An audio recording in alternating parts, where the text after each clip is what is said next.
ये कहानी उन दिनों की है जब रोमा अपने नानी के गांव गई हुई थी। रोमा की नानी घर में अकेली ही रहती थी, इसलिए स्कूल की छुट्टियां पड़ने की वजह से रोमा की नानी ने रोमा को अपने पास बुला लिया था।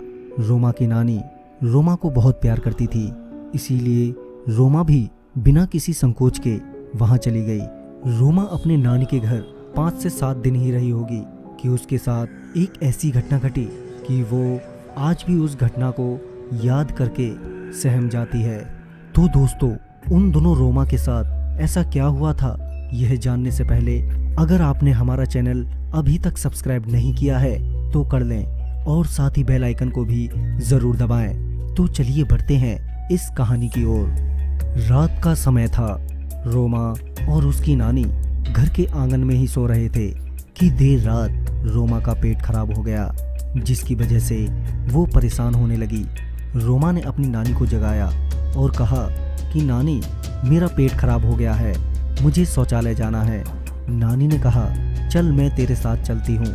रोमा ने मना कर दिया कि आप रहने दो, मैं अकेली ही चली जाऊंगी, क्योंकि रोमा की नानी बहुत ही बुजुर्ग थी, इसीलिए रोमा अकेली ही चली जाती है।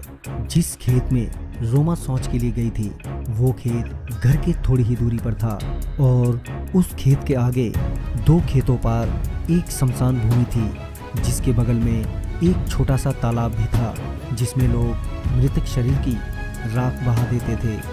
रोमा शौच के लिए बैठी ही थी कि अचानक ही उसे एक आवाज़ सुनाई दी, जैसे कोई पानी में गुड़ुर गुड़ुर कर रहा हो। रोमा को लगा शायद कोई जानवर पानी पी रहा है, लेकिन वो आवाज़ जोरों से बढ़ती ही गई, जो रोमा के दिल में डर का माहौल पैदा कर रही थी। रोमा जल्दी से सोच करके उठी ही थी। रोमा के चारों ओर एक सफ़ेद साया तेजी से घूमने लगा और उसके सामने आकर खड़ा हो गया। रोमा उसके भयानक चेहरे को देखकर डर से कांपने लगी और उसकी जुबान लड़खड़ाने लगी। रोमा उस भयानक चेहरे को देखते ही देखते बेहोश हो गई। रोमा की बूढ़ी नानी रोमा का घर पर इंतजार कर रही थी, मगर जब रोमा 1 घंटे तक घर नहीं आई तो नानी उसे बाहर जाकर आवाज़ देने लगी। आवाज़ सुनकर पड़ोसी उठ गए और रोमा की नानी से पूछने लगे कि क्या हुआ माताजी।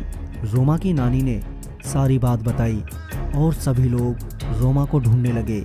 रोमा के मिलते ही नानी घबरा गई कि कहीं रोमा मर तो नहीं गई, मगर उन्हीं लोगों में से किसी एक व्यक्ति ने रोमा को होश में लाया और फिर पूछा, क्या हुआ तुम्हें। कि तभी रोमा ने शमशान भूमि के पास बने तालाब की ओर इशारा किया और सारा हाल सुनाया, जिसे सुनकर सभी लोगों के शरीर कांपने लगे। कि तभी वो सभी लोग रोमा को जल्दी से घर ले आए ताकि वो बुरा साया रोमा पर कहीं दोबारा हावी ना हो जाए। तो दोस्तों, इस वीडियो में बस इतना ही।